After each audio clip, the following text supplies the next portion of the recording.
Welcome back to Klepper's Corner, the only news show where we look at the world and say, really? That's your plan? That's the hill you're dying on? That's the tariff you're slapping on leather sandals? Folks, September 6th, 2025 is the kind of day where the headlines read like Mad Libs written by an economist on Xanax. We've got an American economy tripping on its shoelaces, a trade war with India that makes both sides look like teenagers arguing over who gets the last slice of pizza, Gaza descending into famine while the international community argues about semantics, AI being smarter than your boss but dumber than your dog, and Trump rebranding the Pentagon like it's a Taco Bell cantina. Let's dive in. Segment 1, the U.S. economy at a precipice. Yes, America's economy. It's like a car engine that's been running on fumes for miles, and just as you roll into the gas station, bam, the pump's closed, the attendant's asleep, and Trump's outside shouting that gas is fake news. The August jobs report dropped, and boy, it did not bring jobs. Just 22,000 new positions, less than a third of what analysts expected. Economists call this stall speed. You know what else stalls at slow speeds? Airplanes. And just like that, America's economy is the Boeing 737 MAX of financial systems. Fasten your seatbelts and maybe bring a parachute. Unemployment hit 4.3%, the highest in 4 years. That's still technically low, but it's like bragging that your house is only half on fire. For the first time since 2021, there are more unemployed people than available jobs, which means applying for work is starting to feel like a reality show. Welcome to America's next top cashier. Sorry, you didn't get the rose, but please leave the break room immediately. And those earlier jobs numbers revised downward, like way downward. Turns out June wasn't a gain of 14,000 jobs. It was actually a loss of 13,000. That's a swing so big it could qualify for the MLB Home Run Derby. But the pain isn't evenly spread. Black unemployment is at 7.5%. Youth unemployment is 10.5%. Meanwhile, white unemployment is at 3.7%. So if you're a young black kid looking for your first job, good luck. The economy just turned into your racist uncle at Thanksgiving. We're hiring, just not you. And let's talk sectors. Manufacturing lost 12,000 jobs. Construction down 7,000. Wholesale trade minus 12,000. Even the healthcare sector, the one steady engine in 2025, only added 31,000. Folks, when healthcare slows down, you know things are bad. Because sick people don't stop getting sick just because Jerome Powell can't get his act together. Segment 2, the policy-driven slowdown. Here's the kicker. This isn't a normal recession cycle. Economists say it's policy-driven, meaning the economy didn't just trip, Trump shoved it. Tariffs through the roof. Manufacturing, which was supposed to be the big winner, lost 78,000 jobs this year. Turns out when you slap tariffs on steel and aluminum, factories don't magically reappear. They just raise prices and lay off workers. It's like trying to fix a leaky roof with a flamethrower. Immigration? Trump cracked down hard, raiding a Hyundai battery factory in Georgia and arresting 475 workers. The result? Less labor, slower growth. America's labor force participation is at a 31-month low. So congratulations, your new battery might last longer, but good luck finding someone to install it. And don't forget the Department of Government Efficiency, aka the office where bureaucrats get fired so that rich guys can brag about draining the swamp. Since January, they've axed 97,000 federal jobs, which is weird because the only job Trump seems committed to keeping is Donald J. Trump, president for life. Segment 3, the Federal Reserve's dilemma. Now the Fed is under pressure to cut rates. Markets say there's a 90% chance of a quarter-point cut in September. Some even expect a half point. And Trump, he's screaming for more, faster, bigger. He's basically that guy at Subway who keeps yelling, extra pickles, until the sandwich collapses. But the Fed is stuck. Inflation is still lurking. Wages are rising 3.7% year over year. If they cut too much, they risk fueling prices. If they don't cut enough, Trump blames Jerome Powell for murdering capitalism.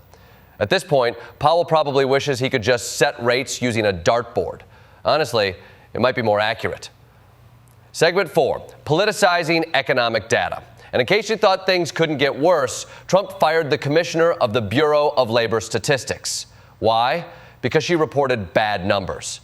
This is like firing your bathroom scale for telling you you're overweight. He's now replacing her with a Heritage Foundation ally, which is like replacing your math teacher with a guy who thinks numbers are liberal propaganda. Imagine the job report next month. We created 1 million new jobs. Proof? Well, Don Jr. got an internship at Dad's company. That counts as 999,999. If financial markets can't trust U.S. data, everything collapses. Trillions depend on BLS numbers. Undermining them isn't just bad politics. It's like turning off the GPS while flying the plane and saying, "Don't worry, I've got vibes." Segment 5, U.S.-India tariff war. Next up, the U.S. and India are in a full-blown tariff war. Trump slapped 50% tariffs on Indian goods like textiles and leather. Why? He says India is buying Russian oil. He also calls them tariff king, because if there's one thing Trump respects, it's monarchy. Unless it's a democracy led by a brown guy. Congress, for once, is united. Republicans and Democrats both say Trump is sabotaging a key partnership, which is like finding out your divorced parents finally agree because Dad just tried to sell the family car to buy scratch-off tickets. Modi's playing it cool, praising the special relationship while quietly making googly eyes at Putin and Xi at the Shanghai Cooperation Summit. Meanwhile, India's agriculture minister says no way are they opening dairy markets to American imports. Which, fair. Indian farmers don't want to lose jobs so that Wisconsin can unload surplus cheese curds. And here's the kicker. Jake Sullivan, former NSA advisor, claims Trump's tariffs may be linked to a shady crypto deal in Pakistan tied to the Trump family. If true, America's foreign policy isn't just transactional, it's literally PayPal with nuclear weapons. Segment 6, Gaza crisis. Meanwhile, Gaza is officially in famine. Northern Gaza meets the UN's Phase 5 definition, famine. By the end of September, it could spread south. The UN calls it man-made. Translation, this wasn't nature. This was bureaucracy and bombs. Israel's offensive is intensifying. Entire neighborhoods in Gaza City are no-go zones. Displacement orders now cover over 86% of the Strip. That's like evacuating New York City and telling everyone to move to New Jersey. Except New Jersey is also under an airstrike. International outrage is growing. Amnesty says Israel shows utter disregard for civilians. The International Association of Genocide Scholars literally voted, yep, this is genocide. That's like the Nobel Prize Committee saying, congrats, you won the award for worst humanitarian disaster. Meanwhile, the U.S. is quietly floating a post-war plan, a technocratic Palestinian government, an international stabilization force, Hamas disarmed, which sounds lovely on paper, except Israel doesn't want a ceasefire, Hamas doesn't want to disarm, and Palestinians can't even get visas to attend the UN meeting. It's less a peace plan and more a group project where the main student isn't allowed in the classroom. Segment 7, AI revolution. Let's pivot to something scarier than famine. AI. Because famine kills millions, but AI will replace your job before you finish this sentence. This week, Microsoft launched its own models. Musk's xAI released a coding tool. OpenAI announced an AI hiring platform. Yes, AI is now helping companies hire AI. At this rate, 2030 job interviews will just be ChatGPT talking to ChatGPT. Tell me about a time you overcame a challenge. Well, I prevented you from saying something racist. Anthropic raised $13 billion, now worth $183 billion. That's more than the GDP of some countries. If AI were a nation, it'd already have a seat at the UN, probably one with better grammar. Experts say AI could add $15 trillion to the economy by 2030, but it'll destroy millions of jobs. Entry-level work, gone. Customer service, automated. Back office, toast. Which explains why the jobs report looks like it was written by ChatGPT after being told, be realistic. And then you've got critics saying AI isn't actually intelligent. It's just fake smart. Like that kid who aces a test because he memorized Quizlet answers. Useful, yes, but if you asked him to explain what mitochondria actually does, he'd just start sweating. Segment 8, global and science briefing. Global roundup time.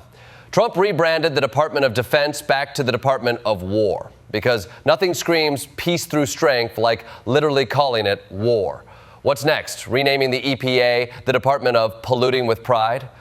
Trump's skipping the G20, sending J.D. Vance instead, which is like skipping your wedding and sending your roommate to give the vows. And in 2026, the G20 will be hosted at Trump's golf club. Because why have diplomacy in Geneva when you can have it next to the 12th hole with a margarita fountain? In science, researchers say visceral fat ages your heart. Smartphones before age 13 wreck your kid's brain, and paraquat herbicide may cause Parkinson's. Basically, the lesson is stop eating junk, stop giving kids iPhones, and maybe don't spray your salad with poison. Also, oceans are on track for double the human impact by 2050. AMOC currents could collapse by 2055. Translation, the Earth's thermostat is broken, and the repairman is on permanent lunch break. In conclusion, so there you have it. America's economy is wobbling. Gaza is starving. AI is replacing your boss, and Trump just renamed the Pentagon like it was a frozen yogurt shop. History won't look back at September 6th, 2025 and ask, what happened? It'll ask, how did you people let this clown car drive the whole damn parade? That's today's Klepper's Corner. See you next time, if the robots haven't taken my job yet.